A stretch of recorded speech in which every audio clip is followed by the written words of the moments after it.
Do you wanna know?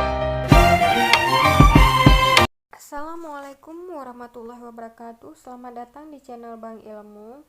Video kali ini kami akan share soal SKB untuk formasi perawat dalam model kasus. Semoga bermanfaat untuk teman-teman semua. Sekedar informasi, tahun lalu khusus bidang perawat 70% soal model kasus, 30% lagi soal kesehatan umum. Nah, untuk teman-teman harus banyak belajar soal model kasus, karena itu sangat membantu teman-teman semua waktu ikut SKB nanti. Sebelum kita lanjut ke soalnya, buat teman-teman yang belum subscribe, jangan lupa di subscribe dulu ya. Kita lanjut soal pertama. Pernyataan yang komprehensif dari bentuk tugas dan pelayanan profesi yang memberi tuntunan bagi anggota dalam melaksanakan praktek di bidang profesinya, baik yang berhubungan dengan pasien, keluarga, masyarakat, dan teman sejawat, profesi dan diri sendiri disebut A. Hukum keperawatan, B. Tanggung jawab keperawatan, C. Hak perawat, D. Kode etik keperawatan.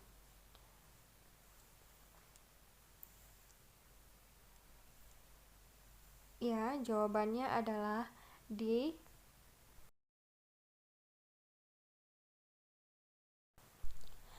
Etika profesi keperawatan merupakan alat untuk mengukur A. Perilaku moral dalam keperawatan, B. Tanggung jawab keperawatan, C. Kerja keras keperawatan, D. Tolak ukur pelayanan.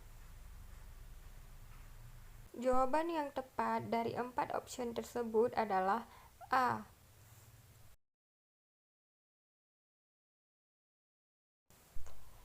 Berikut ini yang merupakan hak-hak perawat kecuali A. Perawat berhak untuk mendapatkan perlindungan hukum dalam melaksanakan tugas sesuai dengan profesinya. B.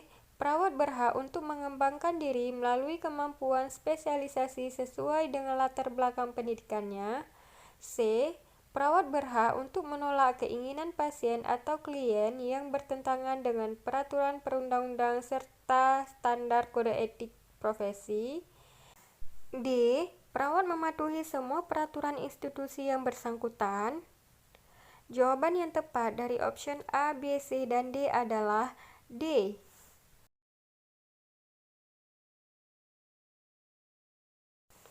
Fungsi organisasi profesi dalam pelayanan keperawatan kecuali A. Menetapkan standar profesi, B. Pemberian izin praktek, C. Pemberian registrasi, D. Menyusun RUU praktek perawat. Ya, jawaban yang tepat dari opsi A, B, C, dan D adalah D.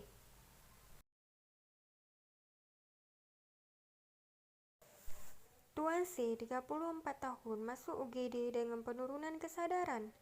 Pada pemeriksaan fisik, terlihat keadaan pasien tekanan darah 80/60 mmHg, nadi 60 kali per menit, pernapasan 26 kali per menit, dan pada ekstremitas terlihat sianosis.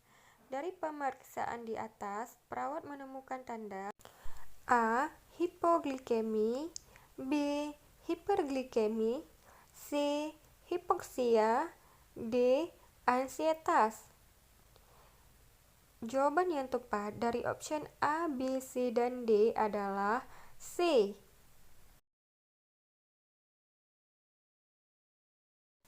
Jenis cairan parenteral yang digunakan dalam melakukan resusitasi cairan yaitu A. Kristaloid, B. Koloid, C. Darah, D. Cairan gula dan garam. Jawaban yang tepat dari opsi A, B, C, dan D adalah B.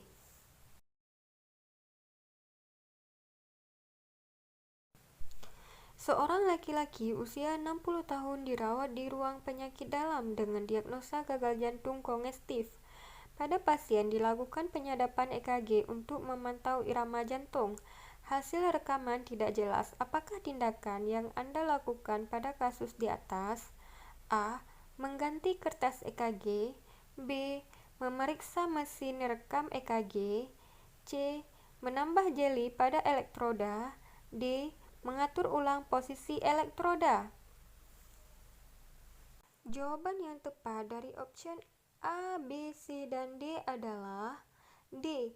Mengatur ulang posisi elektroda. Ya, kenapa diatur ulang? Karena rekaman yang tidak jelas bisa saja terjadi karena posisi elektrodanya yang tidak tepat. Jadi disarankan untuk mengatur ulang posisi elektroda untuk menghasilkan rekaman yang lebih jelas. Seorang perempuan berusia 55 tahun dirawat di ruang penyakit dalam dengan keluhan sering lapar, badan kurus, sering buang air kecil, haus, lemas, pandangan kabur, dan kebas pada ekstremitas bawah. Hasil pemeriksaan, berat badan turun dari 55 kg menjadi 47 kg, kulit kering, kadar gula darah sewaktu 310. Apakah masalah keperawatan utama pada kasus di atas? A. Ketidakseimbangan nutrisi kurang dari kebutuhan tubuh. B. Ketidakseimbangan nutrisi lebih dari kebutuhan tubuh. C. Perubahan persepsi sensorik penglihatan. D. Perubahan persepsi sensorik perabaan. Dari option A, B, C, dan D, jawaban yang tepat adalah A. Sebutkan tanda-tanda nekrosis, khususnya nekrosis koagulatif, di mana proses ini terjadi setelah kecuali A. Pembengkakan sel, B. Kematian sel, C. Denaturasi protein, D. Embriogenesis. Jawaban yang tepat dari option A, B, C, dan D adalah D. Embriogenesis. Berdasarkan penyebab hipoksia dibagi menjadi 4 kelompok, kecuali A. Hipoksia hipoksik, B. Hipoksia anemik, C. Hipoksia stagna, D. Hipoksia respirasi. Jawaban yang tepat dari option A, B, C, dan D adalah D. Hipoksia respirasi. Oke teman-teman, sampai di sini dulu pembahasannya. Semoga bermanfaat buat teman-teman. Kita jumpa lagi di video yang akan datang. Jangan lupa di subscribe ya. Terima kasih. Assalamualaikum.